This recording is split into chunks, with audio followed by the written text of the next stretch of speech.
Second part after the kayak. Kayak ba yun? Ano bang tawag doon? Second part after the is ang pagpasok sa cave. Guys, wait.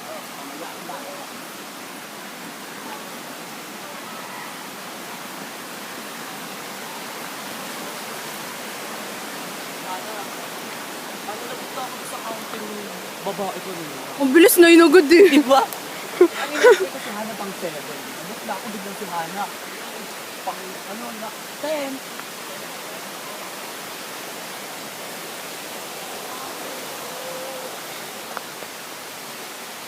Kaya pa kaya na memory?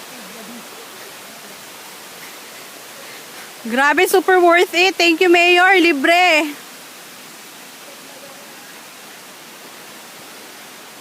Yan na. Aldim, Jonas, anong ano yan? Landi. Butterfly. Ay, nawala. Later, magpipicture ako. Video muna for now. Aldrin. Ay, cut mo muna. Oh, Beng, baka matalapit ka. Bakit? Oh, mangaling. Hi. So, ito na. Dito na po. Cave na po. Ito na po yung cave. O, hindi pa po. Doon pa po.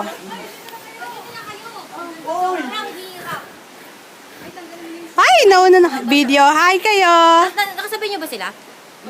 Nandun sila lola kasi. Kasi may nagtutulong tubig sa taas. Oo. Maliwanag, madilim. Ay, di hanggang buka na lang. Okay. Ay, sorry. Wala, nasa video na record yung ano ko pag-sir ko. Wala nang ano, hindi ko na pagtitiwalaan. Bakit? Ay, naku, sabi ko kasi sa'yo eh. Later na lang. Mahalaga yun sa cave.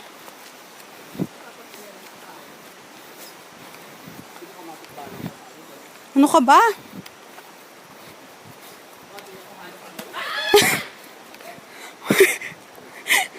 Lumalabas yung pagka-feminine nyo. Adrenaline. Aldrin ang pogi. Hi. YouTube to. Hindi. Later na pag-uwi.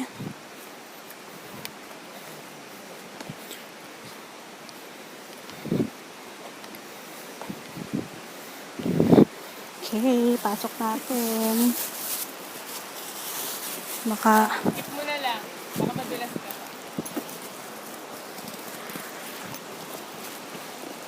iPad. Kaya natin to.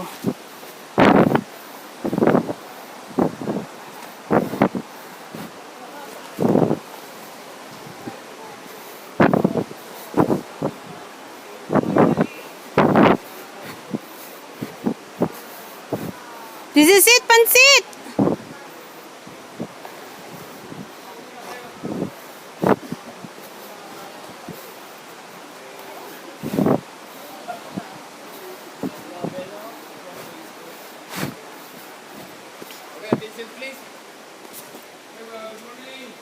Good morning. Marinig ng aking boses. Ganda po umaga. Welcome to Cabinte Underground River and Cave Complex. Ang papasukin niyo po ay isa lang sa kuweba rito sa Sitio Lalangawan. Bibigyan po namin kayo ng konting briefing kung ano ang dapat natin sundin, na alituntunin, na pinagbabawal Jonas, sa asa loob Aldrin? ng kuweba. Ang inyong papasukin ay Jonas, isa lang ito ko sa sa tabi ko. kuweba rito sa Sitio Lalangawan. Ano ba yung batas na dapat natin sundin? Marahil naman, tayo ay pare-parehong taga-Cabinte o karamihan sa atin ay mga taga-Cabinte. Ang kuwebang ito ay bigay Santa sa Cruz atin, present. ikas na yamang bigay sa atin ng Poong Unica at ng Poong San Salvador. Tulungan nyo kami, magtulungan tayo na ito ay ingatan. At pagkasakali, pagdakod ang Cabinte ay malapit na maging tanyag din sapagkat meron na tayong pinagmamalaking kuweba. Okay, ano ba ang bawal sa loob? 8 feet, ay pinatutupad, na alituntunin, na bawal tayong magsulat o sa lahat ng dingding ng kuweba. Mahigpit po itong ipinagbabawal. Bawal Smile din your po tayo YouTube. umawat sa stalactite at stalagmite. Marahil ang karamihan sa inyo ay hindi pa nakakakita o nakakatanaw ng stalactite at stalagmite na inyong makikita mamaya. Ano ba yung stalactite? Stalactite po, yun yung bato sa pababa, sa tilos. Yun ang stalactite. Pag sinabi natin stalagmite, yun yung bato na buhat sa ground, pataas. Yun ang stalagmite. Pag nagsagabong yan, hollow ang tawag. Bakit bawal Exam hawakan? mamaya. Sapagkat ito po ay namamatay. Una ugtol ang paglaki. Kaya po pinagbabawal hawakan. Kaya kung maaari ay huwag nating hawakan. Bawal din sa loob ang maingay. Sapagkat may mga hayop ding nabubuhay sa loob, baka natin maistorbo. Ito yung mga paniki, yung fruit bats at saka insect bat. Bawal ang magdala ng anumang uri ng patalim sa loob o itak. Bakit bawal? Sapagkat iwasan natin na malaglagan tayo ng itak. Pataas na. Isipin natin pare-pareho. Ang itak, tanggal sa kaluban, nalaglag, saan? Hoy!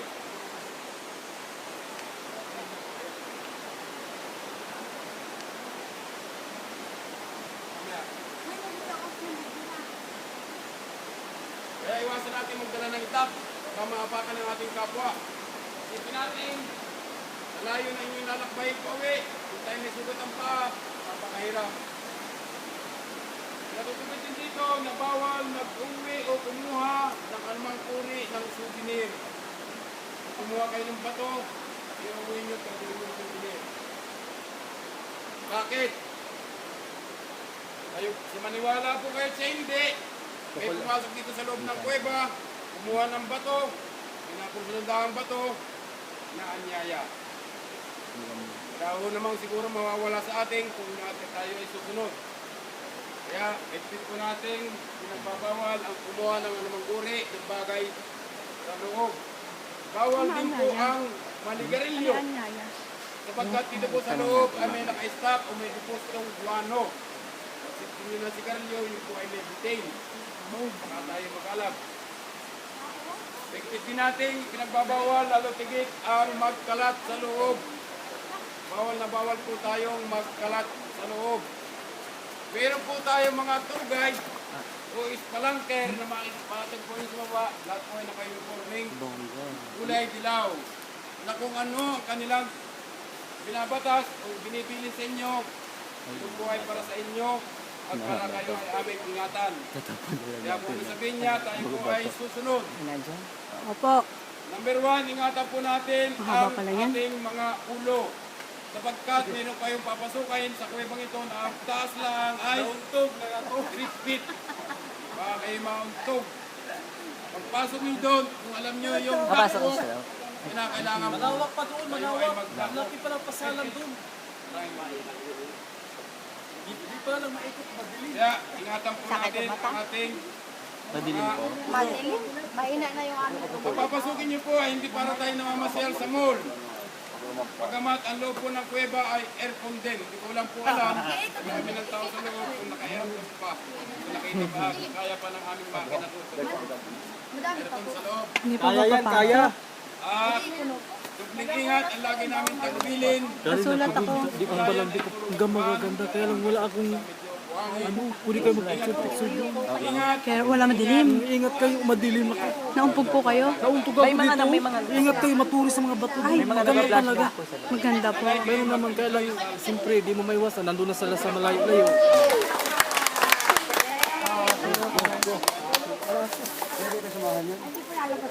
O kami po. Pirma ka na lang. Ano na lang. Ano, let's go.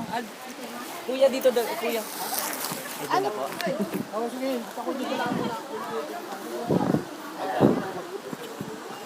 This is it. So, madilim sa loob. Di na tayo papasok. I-off ko na rin yung camera pagpasok sa loob. Papasok na kami. This is- Lalabas na sila. Sorry sa lahat ng di sumama. But...